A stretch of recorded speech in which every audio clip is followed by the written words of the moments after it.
미워하다라는 제목으로 말씀을 함께 나눕니다. 이게 참 제목이 심상치 않아요.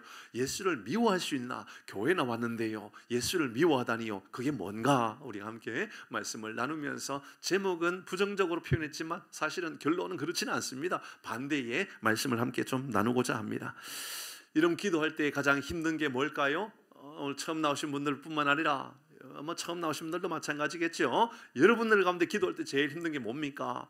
기도할 때 제일 힘든 것은, 어떤 이들은 응답이 없다, 아니면 하나님의 뜻을 알 수가 없다, 이게 맞는 뜻인지, 하나님께서 기뻐하시지 않는지 기뻐하시는지를 모르겠다. 사실 그건 별로 어렵진 않습니다. 잘 생각해 보면, 여러분, 내가 기도한 그 기도의 제목이 하나님께서 기뻐하실까 기뻐하시지 않을까를 분별하는 것은 많이 어렵지 않아요. 잘 생각해 보면 말씀이 맞으면 기뻐하시는 일이지요. 그런데 말씀이 맞지 않으면 기뻐하실 일이 아니에요. 진짜 어려운 건 뭐냐면, 아무리 오래 기도해도 응답이 없는 것처럼, 시간이 빨리 응답이 없는 것처럼 너무 기다려야 될 때, 그게 진짜 힘든 것 같아요. 예를 들어서, 하나님, 제가 이런 기도 제목이 있어요. 사업을 위해서 기도하고 있어요. 자녀를 위해서 기도하고 있어요. 그런데 아무리 기다려도 기도의 응답이 없는 거예요. 돌아오지 않는 거예요. 우리 가운데 어떤 이들은요, 동생이 예수를 좀 믿었으면 좋겠어요. 그게 1년 기도했고 10년 기도했어요. 그런데 10년 기도해도 응답이 없는 거예요. 잘 한번 생각해 보십시다. 여러분, 하나님께 내 동생이 예수 믿었으면 좋겠어요, 이 기도에 하나님께서 응답해 주신다면 어떤 응답일까요? 돌아오는 거예요? 안 돌아오는 거예요? 돌아오는 거지요. 돌아오는 게 하나님의 응답입니다. 그럼 하나님께서 분명히 돌아오는 게 응답이라면 그건 알았단 말이에요. 근데 왜 안 돌아오냐 말이죠. 1년이 지났는데 안 돌아온단 말이에요. 5년이 지나고 10년이 지났는데도 안 돌아와요. 기다려도 안 돌아와요. 이게 너무 힘든 거예요. 기다리는 때, 그때, 그러니까 응답의 때가 언제인지 몰라서 힘든 게 제일 힘든 것 같아요. 여러분, 때를 알면요, 세상에요, 아플 일이 없는 건 아세요? 내가 예를 들어 볼까요? 어떤 이들은 이제 이 질병의 이슈가 있는 사람도 있을 수 있잖아요. 아픈 사람이 있을 수 있잖아요. 예를 들면 암으로 아픈 분들, 요즘은요, 암 환자가 3명 중에 1명은 암 환자가 있다, 이렇게 말할 정도로 우리 시대가요, 사실은 암이 많아요. 사실 암이 많은 게 아닌 거 아시지요? 암이 많은 게 아니라 너무 오래 살고 있어요, 우리가. 그래서 예전에는 암이 별로 없었던 이유는, 여러분, 80, 90을 살 사람이 없거든요. 근데 80, 90을 살다 보니까는 100살 사는 분들도 있고, 그러니까 암이 그만큼 많아진 거예요. 여러분, 우리 할머니도 암으로 돌아가셨어요. 80대 가지고. 병원에서 변명을 암이라고 그랬을까요? 아니에요. 병원에서 노환으로 돌아가셨습니다. 그랬어요. 그러니까 예전보다 오래 살다 보니까 그렇게 된 거예요. 암이 많아져요. 근데 한번 생각해 보면요, 젊은 사람들도 아플 수 있잖아요. 그런데 아프기 전에 암에 걸릴 때를 알면 암이 걸릴까요? 안 걸릴까요? 안 걸리죠. 병원에 가가지고 그냥 암 걸리기 전에 치료해버리는 것만이잖아요. 그러니까 그러면 암이 걸릴 때를 알면 암 걸릴 사람 없죠. 근데 암이 걸릴 때를 아는 사람이 있을까요? 없을까요? 그게 문제인 거예요. 아는 사람이 없는 거예요. 사업도 한번 생각해 볼까요? 부자 되는 거. 이곳에 부자도 있고 가난한 사람들도 있겠죠. 여러분, 부자가요, 때를 알면 다 부자가 될 수 있다는 거 아세요? 가난한 이유가 없어요. 예를 들어 보면, 내가 산 집값이 내일 오를 거다라는 것 안다면 안 살 사람 있을까 없을까요? 다 사지요. 내일 오르는데요, 그런데 오늘 샀는데 내일 가격이 떨어져 버렸어. 그래서 가난해진 사람들도 있잖아요, 여기에. 그죠? 그러니까 제가 아는 사람들도 그런 사람이 있어요. 하남에 아파트에 오래도록 이게 은행 이자 갚으면서 살면서 이게 오르기를 바랬는데 안 오른 거예요. 너무 안 올라가지고 화가 나가지고 팔아버린 거예요. 그리고 저 남양주로 이사 갔거든요. 남양주로 이사 갔는데 그 다음에 하남에 지하철 들어온다라고 발표가 나가지고 집값이 그게 확 올라버린 거예요. 그분이 하남에 다시 돌아올 수 있을까요? 없을까요? 못 돌아와요. 왜냐하면 옛날 살던 집이 너무 비싸져가지고 이제 돌아올 길이 없어진 거예요. 보세요. 이런 우리의 삶이 내 때를 알면 우리는요, 다 부자로 살 수 있고요, 아무도 아픈 사람이 없을 수 있어요. 문제는 내 때와 하나님의 때를 잘 모르는 게 문제예요. 그러니까 그 때를 이해하지 못하고 살아가는 게 문제인 거예요. 오늘 어떤 때인가? 오늘 성경의 말씀을 보니까 오늘이 어느 때인가? 성경에는 초막절이라 이렇게 이야기했어요. 그때가 초막절이에요. 근데 이렇게 2절 말씀 한번 띄워주실래요? 2절 말씀에 보니까 그때를 그냥 초막절이라고 말하지 않고요, 이렇게 표현하고 있네요. 한번 2절 말씀을 좀 한번 띄워주시면 좋겠습니다. 방송실 2절 같이 한번 읽어봅니다. 시작.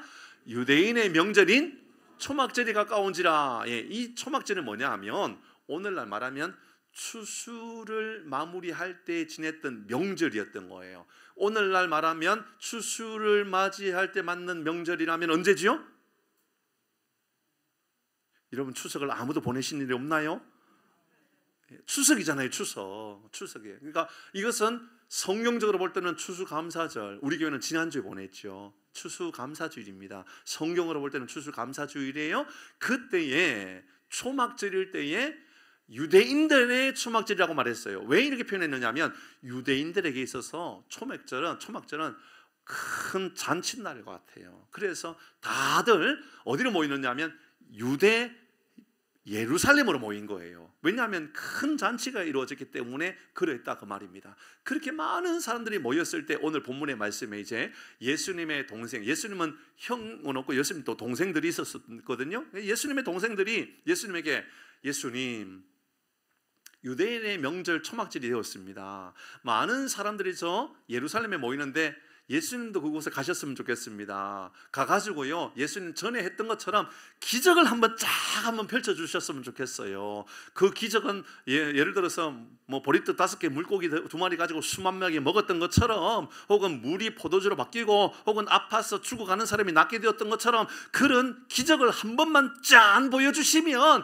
여러분 이제 예수님 따르는 사람이 수만에서 수십만 명도 될 수 있으니까 이게 기회입니다. 그러면 우리는 이 기회를 우리 표현으로 뭐라고 말하느냐면 대목이라고 말하죠.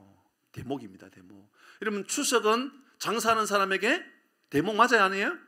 맞죠. 대목이거든요. 그러니까는 예수님의 형제, 예수님의 동생, 예수님의 제자들도 생각할 때에 야, 명절 있다, 이 초막절 있다, 이 추석이 왔다, 대목이다, 예수님을 홍보할 가장 중요할 때가 됐다. 그러니까 이렇게 권유한 거예요. 예수님, 우리 같이 유대인의 명절인 초막절을 지키기 위해서 우리 같이 예루살렘에 가십시다. 그러니까 예수님께서 가면 되는데 나는 안 가, 그런 거예요. 나는 안 가. 예수님 안 가신 거예요. 예수님이 안 가신 거예요. 그러면서 내가 갈 때는 지금이 아니야, 내 때는 다음에. 그러니까 예수님이 나중에 가시거든요. 지금 가시는 게 아니고 다음에 간단 말이에요. 그러니까 예수님께서 말씀하실 때 내 때가 지금 때가 아니야, 다음에 갈게 라고 간다라고 말씀하시는 거예요. 오늘 본문의 말씀은 바로 이 이야기입니다. 예수님께서 안 가신다라고 했던 이유가 뭘까, 그 말이에요. 예수님의 동생이나 예수님의 제자들은 가야 된다라고, 지금 가는 게 대목이라고 이야기하는데 예수님은 지금 가면 안 된다라고 말씀하셨던 것은 엄청난 중요한 이유가 있었던 거기 때문에 그런 거죠.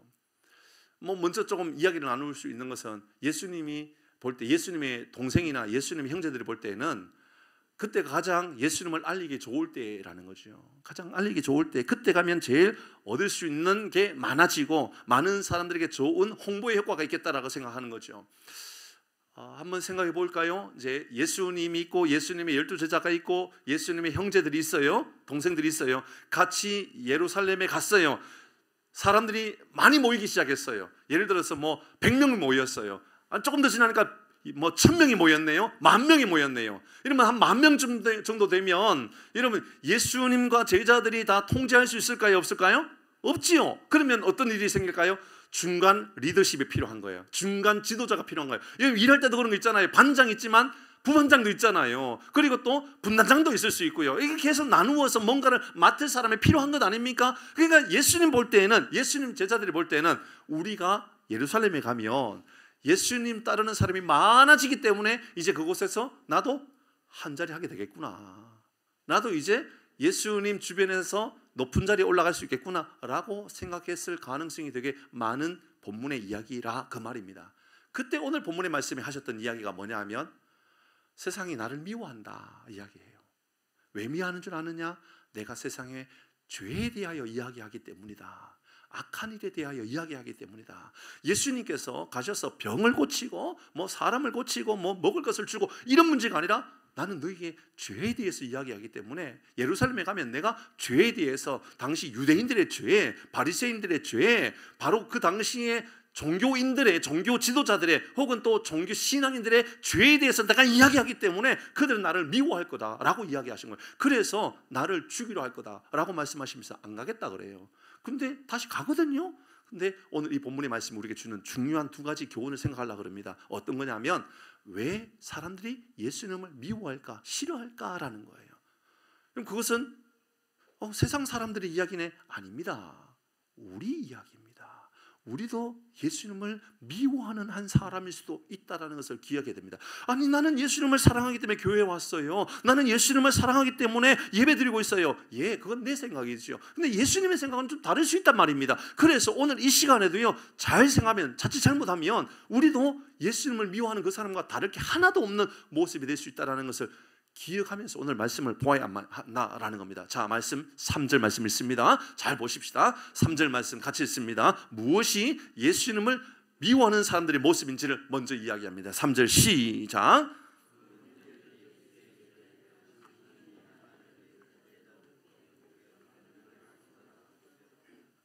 당시 예루살렘의 사람들의 숫자가 작게는 한 2만 5천 명, 많게는 한 8만 명 정도 살았다 그럽니다. 그런데 그 살았던 사람들이 당시에 이 명절이 되면 특별히 뭐 이런 유월절이나 초막절이나 이런 절기가 되면 얼마나 많은 사람들이 모이느냐면 작게는 15만 명이 모이고요, 많게는 30만 명씩 모였대요. 따져보면 작게는 두세 배지만 많게 보면 10배의 사람들이 명절에 사람들이 모여온 거예요. 그러니까 얼마나 많은 사람들이 모여드는지 몰랐다라는 거죠. 당시 1세기에 역사학자였던 요세푸스는 당시에 6월절 날 많이 모일 때는 270만 명도 모였다 이렇게 기록이 남겨져 있어요. 사실은 그것은 조금 과장되지 않았을까라는 생각이 들어요. 왜냐하면 뭐 어디에 사람이 모였다 이러면 우리는 사실 조금 더 과장해서 말할 때가 있잖아요. 한 100명 모였는데 아이고 우리가 볼 때는 한 500명 모인 것 같다고, 저 뭐 어디에 모였다 뭐 전국 노래자랑에 뭐 한 200명 300명 모였는데 한 1000명 모였다 뭐 이런 것처럼 당시에 요세푸스가 볼 때도 실제로 모인 것은 뭐 100만 명 모였는지 모르지만 그는 뭐 270만 명 모였다라고 말할 정도로 사실은 많은 사람들이 모였어요. 그렇게 많은 사람들이 모였을 때에 예수님의 제자들이나 예수님 동생이 이렇게 말한 거예요. 예수님, 우리 예루살렘에 가십시다. 간 이유는 뭐냐? 예, 바로 예수님이 드러날 수 있는 기회가 왔기 때문에 그 말입니다. 예수님이 드러날 수 있다, 예수님이 나타날 수 있는 기회가 되었기 때문입니다. 여러분 그건 좋은 의미 아닙니까? 잘 생각해 보십시다. 여러분 그렇게 하면 예수님께서 예루살렘에 가서 기적 한번 드러내면 많은 사람들이 이야 예수님 대단한 분이구나, 예수님을 따라다닐 만하구나, 예수님을 믿으면 횡재하는구나, 예수님을 믿으면 대박 나는구나, 그렇게 생각할 수 있단 말입니다. 그리고 또 그건 틀림없는 사건이란 말이에요. 잘 생각해 보면 예수님께서 보리떡 5개 물고기 2마리를 가지고 수만 명이 먹을 때 어떤 일이 일어났어요? 그들은 예수님을 따라다니면 기적이 일어난다는 것을 알고 있었기 때문에, 예수님을 믿으면 신비한 일이 일어난다는 걸 알고 있었기 때문에 다 따라다닌 거예요. 그렇게 따라다니다 보니까는 예수님께서 여러분 보리떡 5개와 물고기 2마리 가지고요 배부르게 모든 사람 최소한 2만 명이 다 배부르게 먹었어요. 그 작은 것 가지고 먹을 게 뭐 어린아이가 먹을 만한 건데요, 그 다 먹었단 말이에요. 그거 보고 나서 사람들이 했던 반응이 뭐죠? 이야 예수님을 따라다녀야 되겠구나, 예수님을 따라다니면 우리 인생도 대박 나겠구나, 정말 큰 놀라운 일이 일어나겠구나. 예수님이 그래서 어떻게 했어요? 도망가 버렸어요. 예수님께서 도망가가지고 하시는 이야기 아시지요? 예수님 뭐라고 그랬죠? 너희들은 내가 보여준 표적, 그러니까 내가 하나님이라는 것을 너희들이 보았기 때문에 나를 따라다니는 것이 아니라 내가 준 떡 때문에 배불러가지고 나를 따라다닌 거다. 그러니까 사람들이 하는 말이 우리 예수님을 왕으로 삼으십시다, 왕으로 삼아야 되겠다고 그렇게 예수님 쫓아다니지 않았습니까? 그런 모습을 생각해 본다면 오늘 본문의 말씀은 분명히 오늘 우리에게 주는 교훈과 똑같습니다. 다를 게 하나도 없습니다. 예수님의 동생들에게도 엄청난 기회가 온 거예요. 어떤 기회가 온 거죠?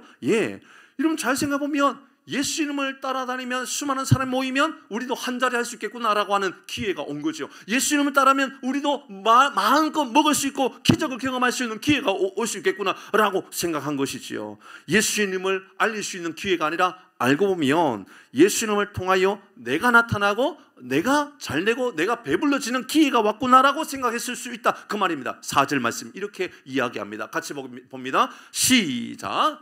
스스로 나타나기를 구하면서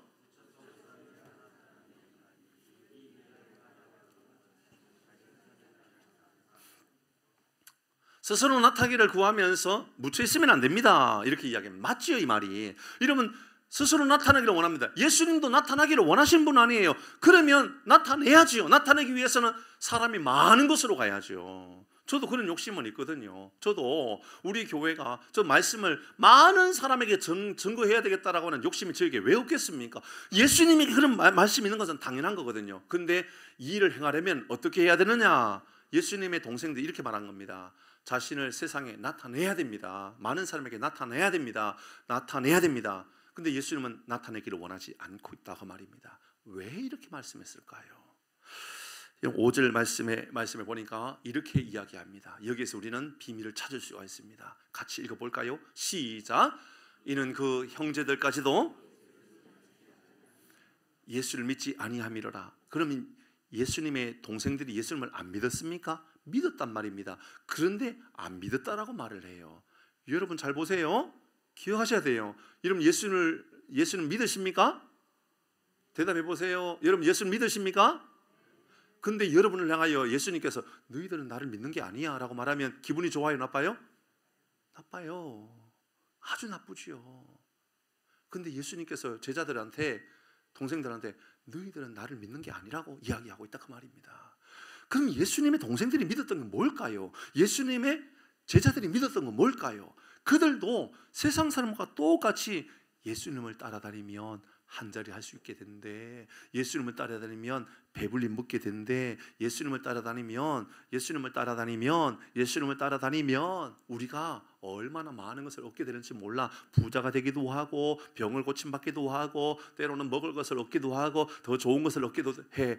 이런 이야기들로 가득 채워져 있는 시대라는 거예요. 그러니까는 세상 모든 사람이나 제자들이나 예수님의 동생조차도 그렇게 생각하는 거예요. 그러니까 예수님이 오신 목적은 그게 아니었단 말을 하고 있는 거예요. 예수님 우리에게 오신 이야기는요, 예수님 우리에게 왜 오시느냐 하면 우리에게 먹을 것을 주시지 못할 뿐이 아니라, 우리에게 병을 고쳐주실지 못할 뿐이 아니라, 예수님이 우리에게 오신 이유는 하나님의 나라를 우리에게 주시기 위해서, 천국의 소망을 우리에게 주시기 위해서, 이 땅이 영원한 것이 아니라 하나님의 나라가 우리에게 영원히 존재한다는 것을 우리에게 주시기 위해서 왔다는 거예요. 그래서 5장 전체의 말씀, 우리가 6장 전체의 말씀, 지금 이제 7장 들어가는데요.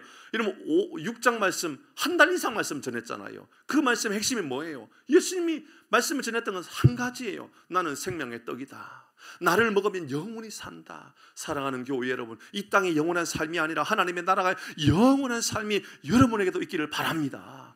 여러분, 주님은 이것 주시고 싶은데, 영원한 것 주시고 싶은데, 영원한 생명 주시고 싶은데, 천국을 주고 싶은데, 우리가 바라는 것은 이 땅에서 어떻게 하면 성공할 것인가, 이 땅에서 어떻게 하면 출세할 것인가, 이 땅에 어떻게 하면 배불리 먹고 살 것인가, 어떻게 하면 이 땅에서 병을 고침받을 수 있을까. 예수님께서 그 병을 못 고치실 분이 아니란 말입니다. 저는 이 말씀을 묵상하면서 저를 돌아보게 됩니다. 저는 목사 아닙니까? 그래도 우리 10월 한 달 동안, 지금 11월 말 보내고 12월 이제 준비하고 있는데, 11월 한 달 동안, 10월 한 달 동안 여러분 선포했던 말씀 기억하십니까? 대답해 보시길 바랍니다. 대답하셔야 돼요. 여러분, 하나님께서 오늘 여러분의 병을 고쳐 주실 줄 믿습니까? 대답이 왜 이럴까요? 보세요, 이게 우리의 현실이란 말입니다. 다시 한 번 더 질문해 볼까요? 하나님께서 오늘 이 예배 시간에 여러분의 병을 고쳐 주실 줄 믿습니까? 왜 두 번 해야만 대답을 할까요? 한 번 하면 대답 못 하나요? 제가 어제 장로님들 한 20분 정도 모였고 권사님들 한 20분 모이는 연합 모임을 오늘 우리 교회에서 했었단 말이에요. 똑같이 했었어요. 여러분, 하나님께서 여러분의 병을 고쳐 주실 줄 믿습니까? 물어봤어요. 한 번에 예라고 크게 대답하는 분이 별로 없는 것도 사실이에요. 저 목사라고요. 여러분, 제가 목사가 성도들을 위하여 기도할 때 뭘 기도할까요? 제가 여러분을 위하여 기도할 때 뭘 기도할까요? 예, 먼저는 하나님의 나라가 임하고 천국이 임하고 하나님 다 예수 잘 믿고 천국의 소망을 가지게 달라고 기도하지만 제 마음 안에 여러분의 이름을 기억하면서 하나님 어떤 누구는 어깨가 아프대요. 하나님 빨리 낫게 해주세요. 누구는 하나님 암이래요. 하나님 빨리 고쳐주세요. 제가 기도 안 하겠어요?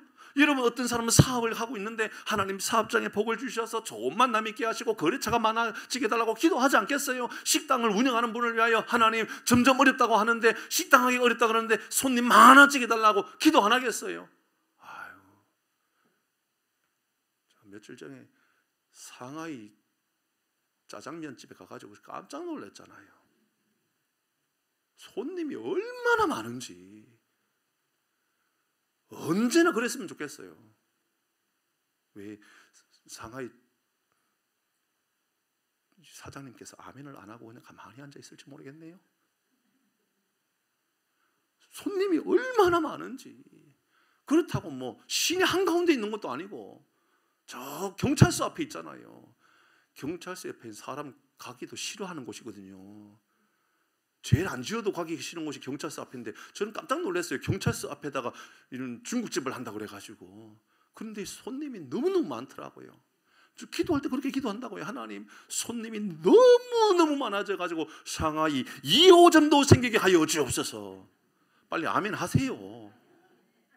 왜 제가 기도 안 하겠냔 말이에요. 제가 그거 하나님 상하이뿐만 아니라 다른 식당을 놓고도 다른 사업장을 놓고도 하나님 올해 하나님 가장 큰 은혜가 임하게 달라고, 그래서 역대 가장 좋은 하나님 매출이 있는 회사가 되려고 제가 왜 기도하지 않겠어요? 제 기도 제목도 그런 거거든요. 하나님 병 고쳐달라고, 하나님 하나님 사업장 잘 되게 달라고 기도한단 말이죠. 그런데 제가 그렇게 기도하면, 여러분 그렇게 기도하면 속물입니까? 우리 그렇게 기도하면 안 되는 겁니까? 우리 하나님 앞에 그렇게 기도하는 것은 다 잘못된 겁니까? 오늘 우리 주님은 우리에게 여기에 대해서 야단치고 있는 겁니다. 너희들이 왜 나를 따라다니는 줄 아니? 너희들이 왜 나한테 예루살렘에 가자고 말하고 있는 줄 아니? 나는 너희들에게 영원한 걸 주고 싶은데, 나는 너희들에게 천국을 주고 싶은데, 나는 너희들에게 영원한 생명을 주고 싶은데 너희들은 이 땅에서 어떻게 하면 한 자리 할까? 어떻게 하면 한 자리 높은 자리 올라갈까? 어떻게 하면 출세할까? 어떻게 하면 성공해서 대박 나가지고 내가 내 이름을 드러낼까? 너희는 왜 거기에만 목매이면서 살아가냐? 이거 예수님께서 야단치고 있다 그 말입니다.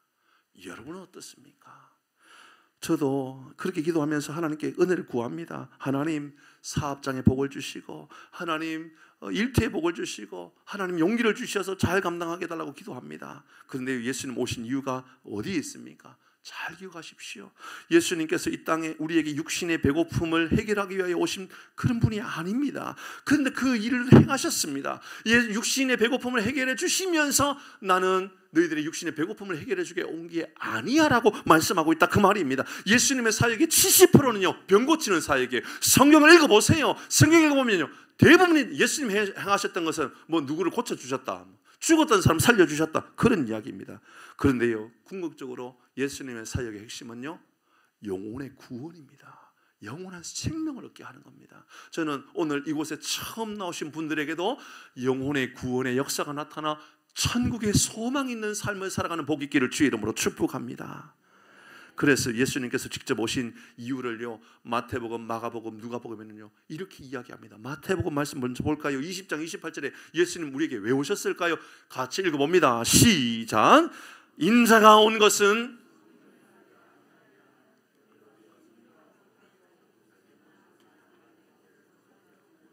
자기 목숨을 많은 사람들에게 대속물로 주기 위해서 왔다. 예수는 우리에게 떡을 주기 위해서 온 게 아니고요 생명의 떡을, 영원한 생명의 떡을 주기 위해서 온 거예요. 예수는 우리에게 병을 고쳐주기 위해서 온 게 아니고요 예수님은 우리의 모든 죄악을 고쳐주심으로 천국을 주시기 위해서 우리에게 오셨다 그 말을 하고 있는 거예요. 천국을 소유하고 살아가는 복이 있기를 주의 이름으로 축복합니다. 누가복음 19장 10절의 말씀에 우리 주님께서 이렇게 오셨다고 이야기합니다. 시작. 인자가 온 것은 잃어버린 자를 찾아 구원하려 함이라. 함이니라. 아멘. 그래서 저는 처음 나온 분들에게 선물 이거 하나 저거 하나 주는 게 하나도 아깝지 않아요.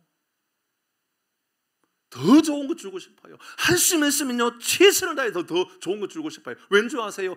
그러다 보면 떡을 먹으러 왔다가 예수님 떡, 생명의 떡, 영원한 떡을 먹게 되는 줄 믿습니다. 병을 고치러 왔다가 죄악을 고침을 받고 천국에 임하게 되는 줄 믿습니다. 그러니까 왜 아까워요 그게? 뭐 교회에서 줄 게 없고 줄 만큼 돈이 없으면 여러분이 내시면 돼요. 여러분이 뭐 그게 아까운 게요. 그게 왜 아까워요 그게요? 그런 의미에서 우리 주님께서 우리에게 오신 이유가 잘 기억된다면, 잘 기억한다면 이 시간이 우리에게 얼마나 복된지 모른다 그 말입니다. 두 번째, 예수님 왜 사람들이 예수님을 미워했을까? 두 번째는요, 때가 달라서 그래요. 자, 기억해야 됩니다. 오늘 때는요 두 가지 때의 모습으로 나타나거든요. 자, 6절 말씀 읽어봅니다. 같이 읽습니다. 6절입니다. 마가복음 아직 하나 안 읽었죠? 죄송합니다. 마가복음 1장 38절 말씀을 보니까 같이 읽습니다. 시작. 이르시되 우리가 다른 가까운 마을로 가자. 거기서도 전도하리니 내가 이를 위하여 왔다. 예수님께서 하셨던 말씀이에요. 내가 왜 왔는 줄 아느냐? 영혼의 구원을 위해서 왔다 말씀하셨어요. 그리고 두 번째, 예수님 말씀하셨던 때에 대한 이야기가 나와요. 사람들이 왜 예수님 싫어할까? 예수님의 때와 나의 때가 달라서 그래요. 때는요 어떻게 표현하고 있느냐면 6절 말씀에 같이 읽습니다. 시작.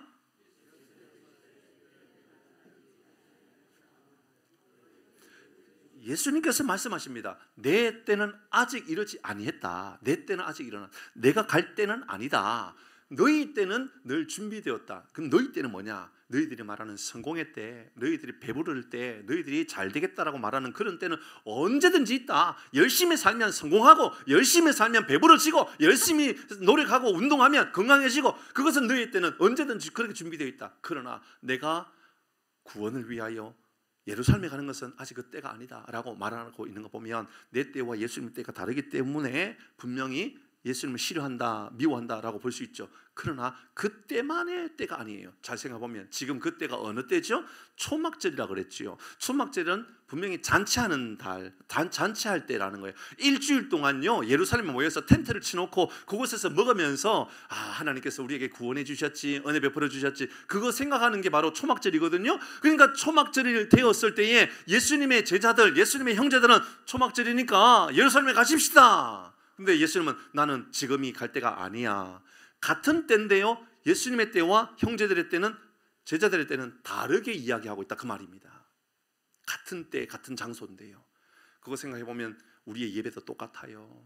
여러분 이 시간에 여러분 11시에 모여서서 예배드리고 식사하고 하는 이 시간, 이때 예배 때 여러분은 어떤 이유로 여기 앉아있는지 그 말입니다. 같은 시간 같은 마음을 가지고 있었단 말이에요. 이곳에도 다 같은 시간대에 앉아있지만 이곳에 나와 있는 이 사람 여러분의 모든 마음은 다 다르다 그 말입니다.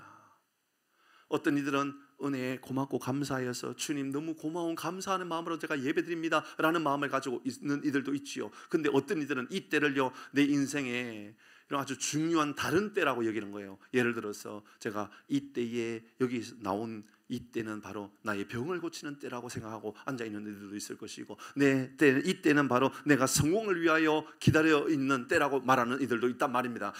무슨 말이냐 하면 당시에 예수님의 형제들이 그렇게 이야기했다 그 말입니다. 초막절을 바라보면서 어떤 이들은 초막절을 하나님의 은혜 얼마나 고마워 라고 여기는 사람이 있는 반면에 초막절이 너무 고마운 거예요. 그냥 초막절이 있는 게 너무 감사한 거예요. 하나님께서 우리에게 베풀어 주셨던 은혜를 기억하는 초막절 너무 감사하다 이렇게 여기는 사람이 있는 반면에 예수님의 형제들, 예수님의 제자들은 그때는 바로 우리의 성공을 위하여 예배된 때라고 이야기하는 이들도 있다 그 말이죠. 여러분의 때는 어느 때입니까?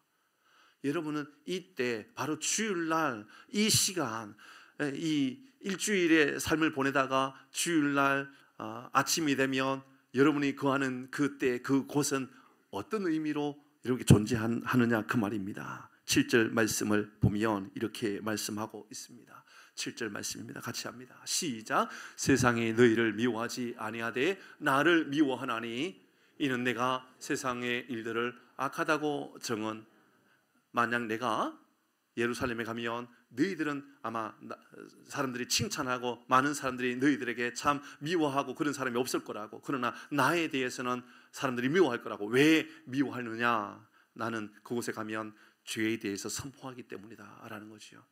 그런 의미에서 잘 생각해 보면 오늘 이 시간에 여러분에게 진짜 큰 복은요 뭐냐 하면 내 죄를 하나님께 아뢰고 나의 연약함을 하나님께 아뢰고 하나님 제가 연약한 죄인입니다. 나를 불쌍히 여겨 주소서. 주님 저도 하나님의 나라의 백성이 되기를 원합니다 라고 믿음으로 선포하는 우리 모두가 되기를 주의 이름으로 축복합니다. 그게 가장 중요한 때인 거예요. 가장 위대한 때인 거예요. 사람마다 자신을 드러내고 싶을 때가 얼마나 많이 있겠습니까? 다 드러내고 싶겠죠. 드러내는 것이 얼마나 여러분 자기에게 유익합니까? 그렇죠. 물론 그 중에는 어떤 사람은 나는 누구에게 드러나는 게 너무 힘들어. 그러나 예수님이나 예수님 제자나 예수님 형제들에게는 예수님 드러나는 것보다도 더 중요한 게 어디 있습니까? 그런데 예수님은 예수님 당신이 드러내기를 원하셨던 것이 아니라 죄를 드러내기를 원하셨던 거예요. 너희들이 죄인이다라고. 죄가 드러나야 된다라고. 달리 말하면 내가 죄인이라는 거, 내가 연약한 사람인 걸 깨닫게 되면 이제 우리가 하나님의 백성이 된다 그 말입니다.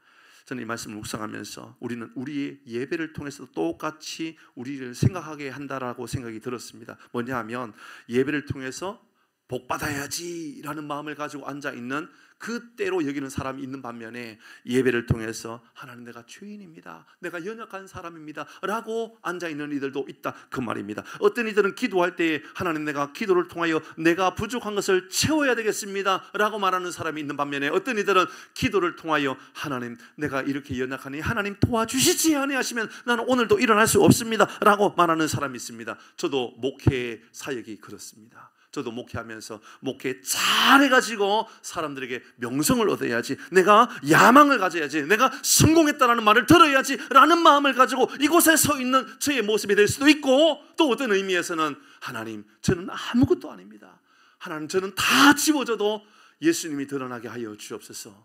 여러분 같은 때 같은 위치 같은 장소에 있어도 다르게 보고 다르게 말하는 사람이 있다 그 말입니다. 예수님은 여러분 우리에게 나는 죄를 너희들에게 이야기할 거라고, 그래서 사람들이 싫어하게 됐다라고 이야기하죠. 사랑하는 교회 여러분, 그 말씀으로 우리가 영원한 생명을 얻게 되고 영원한 하나님의 사람이 되는 줄 믿으시길 바랍니다. 말씀 마무리합니다. 고린도후서 4장 16절 말씀 읽겠습니다. 고린도후서 4장 16절 같이 읽습니다. 시작.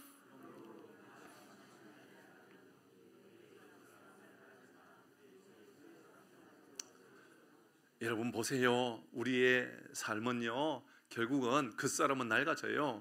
여러분 이곳에 계신 연세 드신 분들, 여러분 30년 아니 50년 전에는 얼마나 꽃다운 나이였어요. 세상에 가장 예쁠 때 아니었습니까? 그러나 그 사람이 항상 그대로 존재하던가요? 아니잖아요. 그 사람은 낡아집니다. 결국은 다 낡아져요. 여러분 신발 신고 처음에 신발 사서 신었을 때 얼마나 예뻤어요. 다른 사람에게 보여주고 싶었잖아요. 여러분 좋은 옷을 사가지고 다른 사람에게 막 보여주고 싶지 않았어요. 그런데 그거 10년 정도 지나고 나서도 입고 다니면서 자랑하고 싶은 사람 있나요? 없지요. 다른 사람 보면서 얼마나 가난하고 어려면 10년 전에 옷도 아직도 입고 다녀, 그 말 들을까 봐 두렵잖아요. 그게 듣기 싫은 것 아니에요. 가방 하나도 그렇고요, 신발도 다 그렇잖아요. 그 사람은 다 낡아진단 말입니다. 그러니까 우리 주님은 우리에게 그 사람으로 살지 말고 속 사람은 날로 새로워지는 삶이 되어야 된다고. 하나님의 나라를 소유한 속 사람이 진짜 중요한 거라고 우리에게 말씀합니다. 17절 말씀 읽어봅니다. 시작. 우리가 잠시 받은 환난에 경한 것이 지극히 크고 영원한 영광에 중한 것을 우리에게 이루게 함이라. 여러분 그렇습니다. 잠시 받는 환난, 이 땅의 삶을 살아가는 건요 잠시 환난에 불과한 거예요. 그러나 영원한 하나님의 나라가 우리 가운데 임할 그때는요 영광이 임하게 되는 거예요. 그래서 18절 말씀 이제 마무리하면서 결론의 말씀, 이 말씀으로 여기 보십시다. 같이 합니다. 시작. 우리가 주목하는 것은 보이는 것이 아니요 보이지 않는 것이니, 보이는 것은 잠깐이요 보이지 않는 것은 영원한, 보이지 않는 영원한 하나님의 나라를 소유하고 살아가는 여러분의 심령, 복된 심령 되기를 주의 이름으로 축복합니다. 자, 말씀을 마무리합니다. 예수님을 미워했다. 누굽니까? 누가 미워한 겁니까? 하나님을 알지 못하는 사람이 예수님을 미워한 겁니까? 아니요. 누가 예수님을 미워했는지 아십니까? 예수님을 따라다니지만 예수님을 이해하지 못하고 내 욕망을 채우고 내 꿈을 이루고 내 뜻을 이루기 위하여 예수님을 쫓아다녔다 그러면 내가 예수님을 미워한 사람이요. 예수님은 우리가 영원한 것을 주고 싶은데 우리는 잠깐 먹고 나면 소화되고 나면 다시 배고파지는 그것만 바라보고 살아가는 사람.